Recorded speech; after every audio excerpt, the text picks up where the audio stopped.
Всем привет! Меня зовут Наталья, и вы на канале Вкусняшки у Наташки. Очень многие меня просили показать, как я снимаю кожу с курицы для последующей фаршировки. И начинаю я всегда с удаления волосков, оставшихся после обработки курицы на фабрике. Я использую вот такую газовую горелку. Главное, будьте аккуратны с огнем. В тушке курицы уже имеется два технологических отверстия. Там, где была шея и живот, через который выпотрошили внутренности курицы.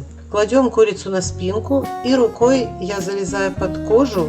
Проделывается это очень легко. Кожа прикреплена к мясу такими тоненькими пленочками. Я их очень легко просто разрываю пальцем. Прохожу полностью от одного отверстия к другому и разрываю эти пленочки. Ну вот, грудинка у меня свободная. А теперь я сниму пленку по бокам живота и аккуратно вырежу копчик. Как видите, я делаю все это руками. Я не использую нож, потому что гораздо легче поранить шкурку именно ножом.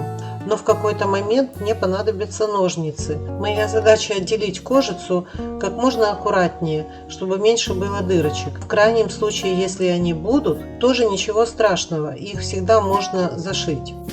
Даже если с первого раза у вас не получится, не расстраивайтесь и не отчаивайтесь. В конце концов, у вас просто будет куриное мясо без шкуры. А теперь будем освобождать ноги курицы. Это вообще самый простой процесс, потому что кожа на ножках курицы держится очень легко и очень свободно. Как правило, голень я оставляю, и разрезать я буду по суставу. В нашей семье очень любят фаршированную курицу, причем фаршировать можно различными способами. У меня наполнителем являются спагетти и мясо, а также морковь, лук, немножко сливочного масла, специи. Кто-то делает с гречневой кашей, кто-то готовит с лапшой. Сейчас я аккуратно вырежу копчик. Посмотрите внимательно.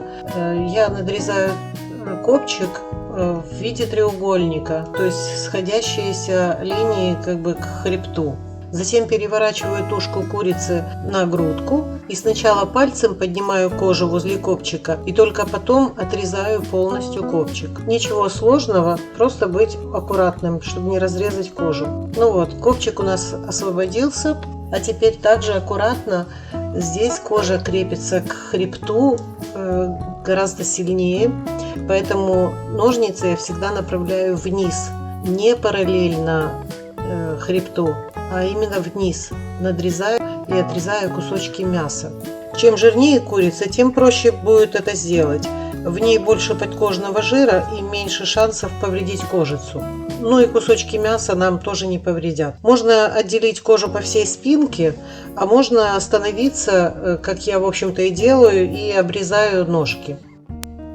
Я отрезаю только голень и оставляю ее, но можно оставлять вместе с бедром. Это по вашему желанию, как вам больше всего нравится. Еще один момент, где надо будет проявить осторожность и аккуратность, это крылья.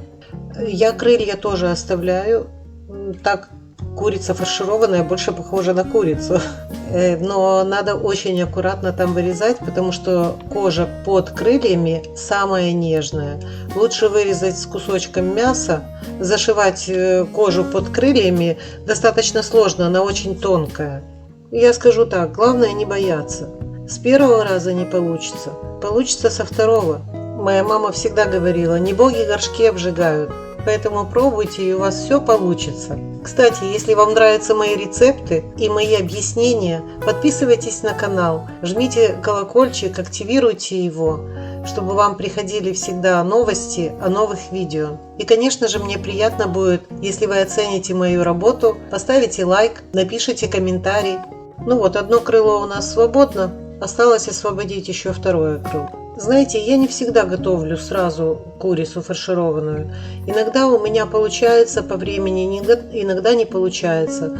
Но кожу я снимаю, укладываю ее в пакет и ложу в морозилку. Когда мне понадобится, я опять ее вытащу, разморожу и буду готовить. Вот такая шкурочка у меня получилась. Зашиваем по верху, а по низу сначала надо зашить части возле копчика. На фабрике иногда располосовывают курицу, поэтому сначала лучше зашить эти части, а затем зафаршировать курицу и зашить животик. Огромное спасибо всем, кто досмотрел это видео до конца. Всем большой привет, пока-пока!